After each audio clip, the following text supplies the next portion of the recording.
Testing, testing, 1, 2, 3, 4, testing, testing, testing, testing, down at the end of the block. Down here, over there in the wind, testing, testing, testing, going back, volume test, volume test, volume test. All right, I just did the volume test. I've got the microphone on, and I've sound test. It sounds like I don't have to turn the cooler off when I'm making these videos. We'll try it and see how it goes. Now we need to get the two bearings out of the wheel, and there's a spacer in between the two bearings, and it has to come out and go back in a specific manner. So what I do to get the bearings out is I work from the this side where the screw-in retainer works, and I put the axle in, and what I'm going to do is use the axle to hit this center part, which is the spacer, this way, which will knock this bearing out. Once you have that bearing out, then you can turn around and go back and knock out the other one. So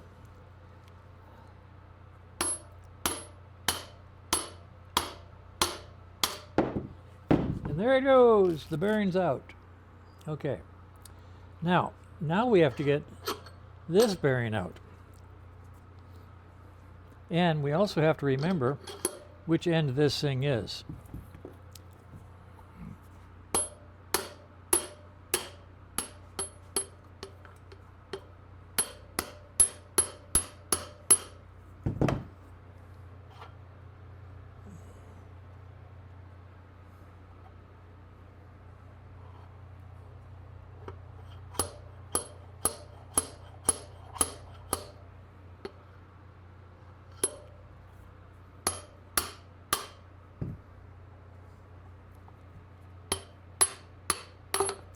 Now it's both the other bearings out, and I've got the spacer in my hand. The spacer looks like it has a short end, which is over here, and a long end, which is on the other side. So let's remember that the short end is over here on the quick disconnect side.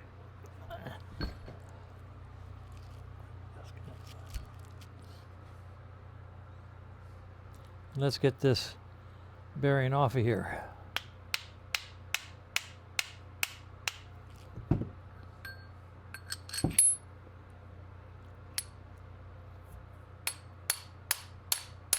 I don't think that helps any. No. All right. Got to get the bearing out, and we'll do that with a 9/16 socket. It's just easier this way than putting it in the press.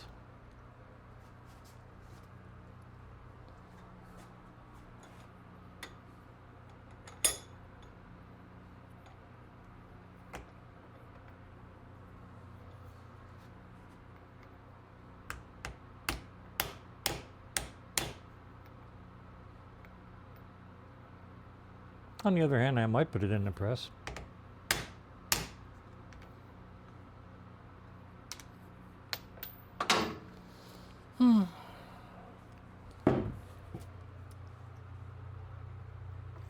I thought that was the right socket. 1/2 inch.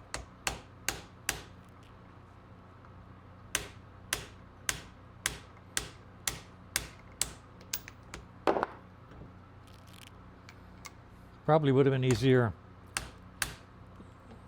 in the press.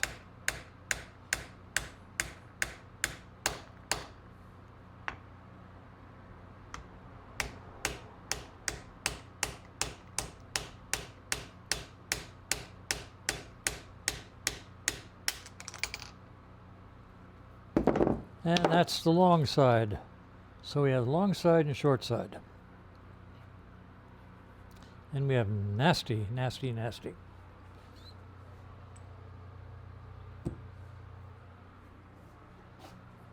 I'm going to clean this all up. All right, I probably should have shown you that, but I was very apprehensive, shall we say. So I pressed the new bearing into the brake drum with a really big socket that fit perfectly, pressing on the outside, And I don't think you can do this job without a 12-ton press, because it pressed it in there very nicely, and it took a lot of effort. And now this nasty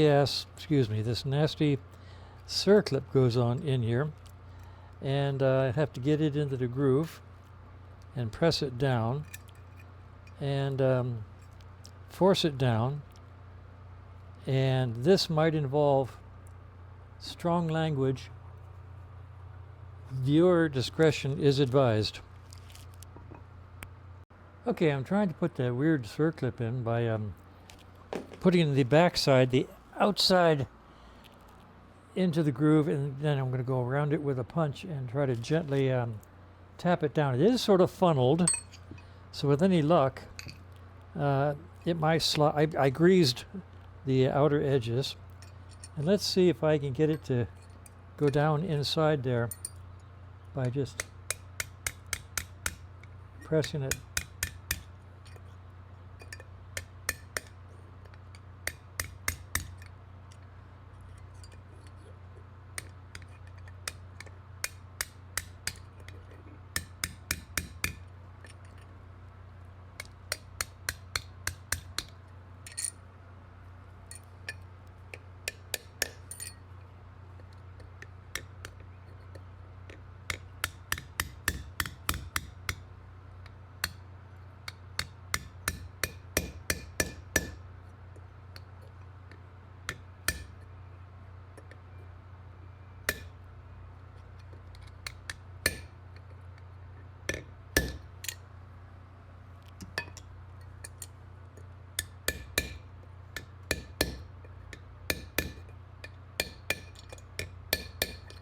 By George, it worked.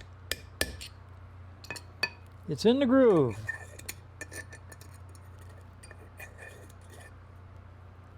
Son of a gun.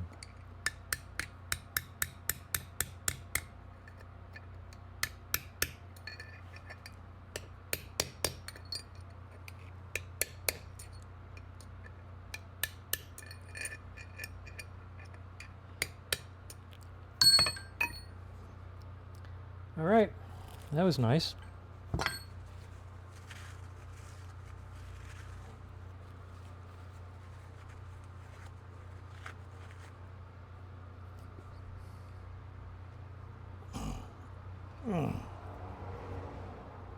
That's smooth.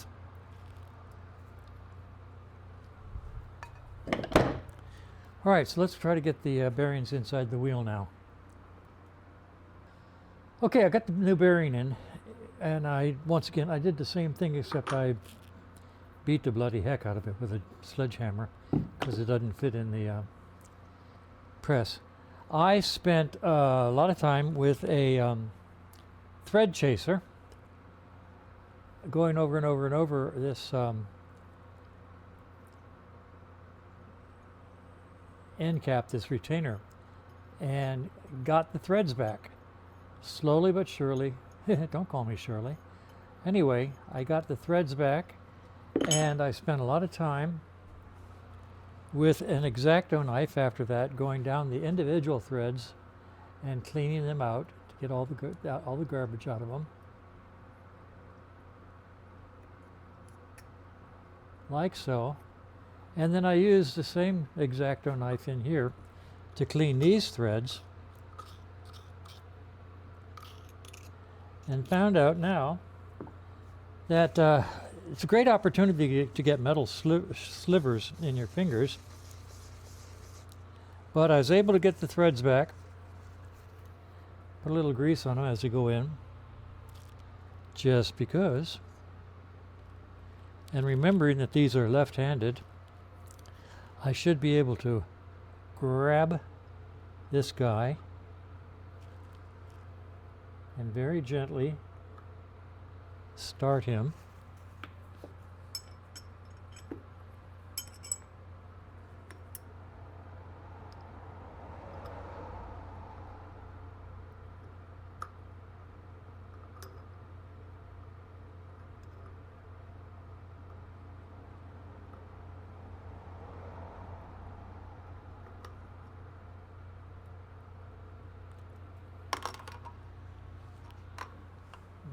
that's not right. I'm going to go ahead and put the tool in the retainer.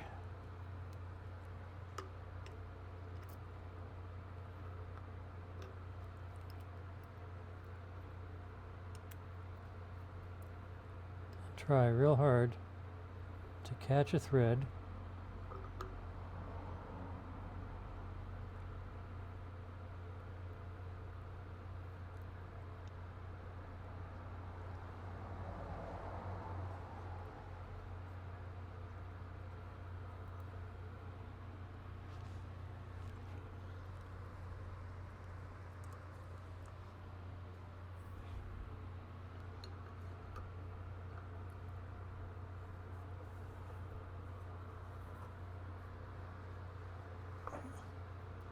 All right.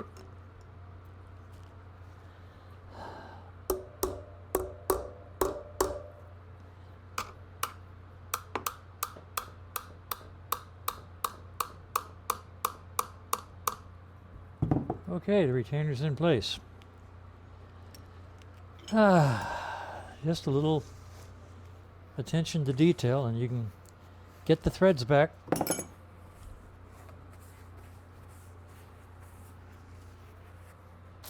All right, now this is the side with the short side goes on this side. I'm going to double check that.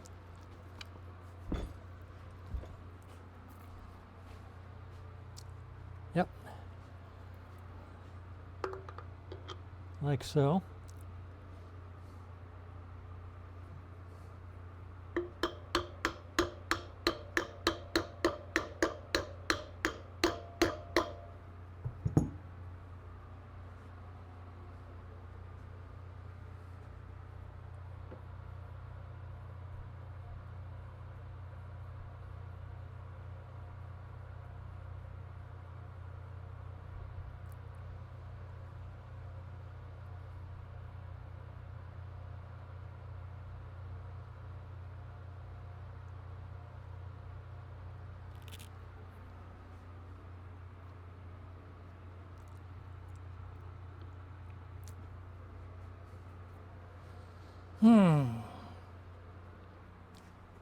I'll be back.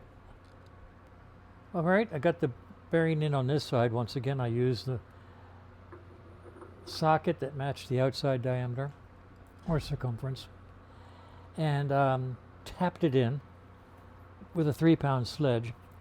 I didn't want you to see it. There's an old saying, you don't want to see how the sausage is made. Well, it's the same thing. Now, if these were open bearings, you'd use this backing plate and a felt washer and a cover that's supposed to be the retainer, and you don't need any of that.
right, sound check 1 2 3 4. Sound check 1 2 3 4. This guy's got a red light on. All right, sound check 1 2 3 4. Sound check 1 2 3 4. All right, so I've got new brake shoes ordered, but it's going to take a week to get them here. In the meantime, I'm going to store the old shoes in the wheel with the springs, just so I can adjust the linkages and stuff like that, and get the rear wheel put back in while waiting on the parts. So I'm going to put these old shoes back on the plate.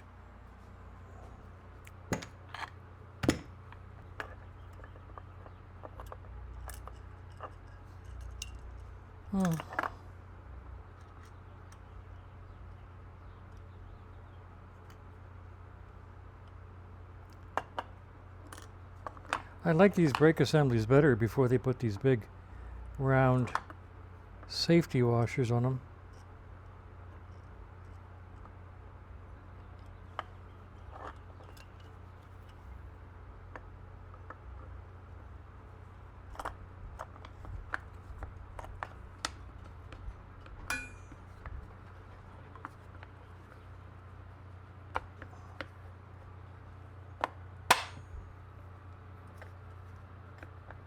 Okay.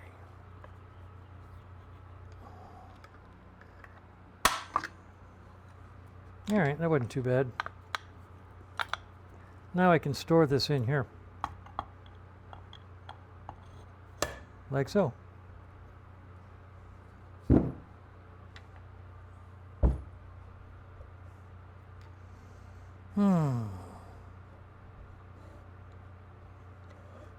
Gonna have to align that.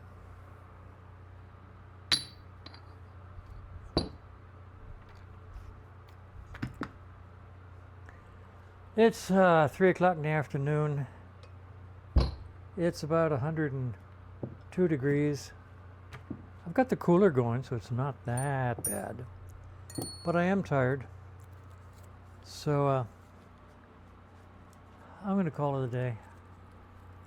I've got the brake assembly rebuilt. I've got the wheels rebuilt. And I can put them on the bike tomorrow.